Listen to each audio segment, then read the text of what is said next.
Dans Jonas, chapitre 1, verset 1, l'Éternel Dieu va s'adresser au prophète Jonas et va lui dire « Lève-toi, va à Ninive et crie contre elle.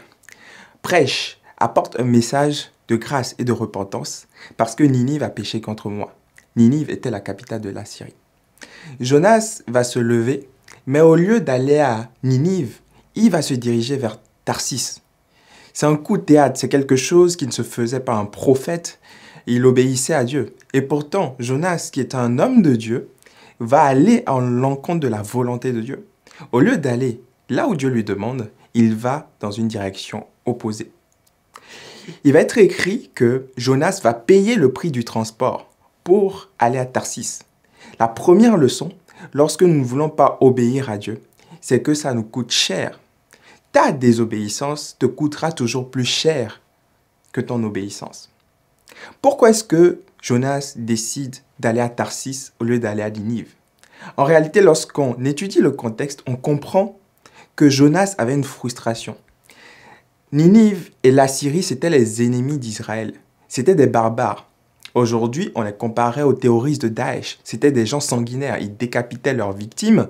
Le roi d'Assyrie avait même dans son salon, il faisait des portraits avec la peau de ses ennemis. C'était littéralement des barbares. Et Jonas ne voulait pas que Dieu pardonne à ce peuple de barbares. Ainsi, il ne voulait pas prêcher un message de grâce et de repentance. Voilà pourquoi il ne voulait pas obéir à Dieu. Jonas avait donc une bonne raison de ne pas obéir, parce que Jonas était frustré. Il n'était pas d'accord avec le mode de fonctionnement de Dieu. Nous aussi, dans nos vies, on peut être frustré lorsqu'on ne comprend pas pourquoi est-ce que Dieu permet certaines choses. Pourquoi est-ce que Dieu permet que je sois malade? Pourquoi est-ce que Dieu permet que mon enfant meure dans le ventre de mon épouse? Pourquoi est-ce que Dieu permet des conflits dans ma famille? Pourquoi est-ce que Dieu permet que je divorce? Pourquoi est-ce que Dieu permet que je souffre? On peut arriver à des points dans nos vies où nous sommes frustrés parce que nous ne comprenons pas pourquoi Dieu permet certaines choses.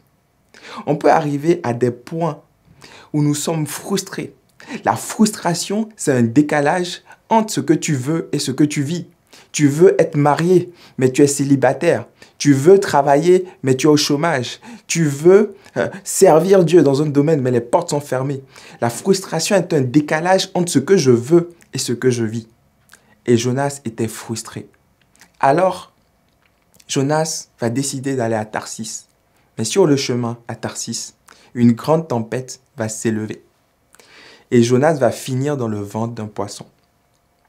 Mais dans le ventre du poisson, Jonas va faire cette prière à Dieu.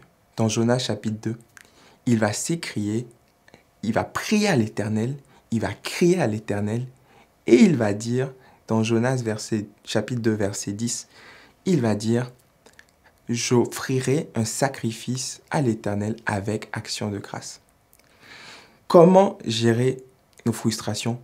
Je pense que la clé, c'est de crier à Dieu et de lui offrir un sacrifice avec action de grâce. L'action de grâce, c'est une reconnaissance.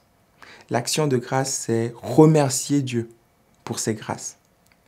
Aujourd'hui, si tu te trouves dans une situation de ta vie où tu es frustré, où tu n'aimes pas ce que tu vis, où tu n'aimes pas la situation dans laquelle tu te trouves, tu as le choix de fuir comme Jonas ou alors d'ouvrir la bouche et de commencer à bénir Dieu et de commencer à lui apporter une action de grâce.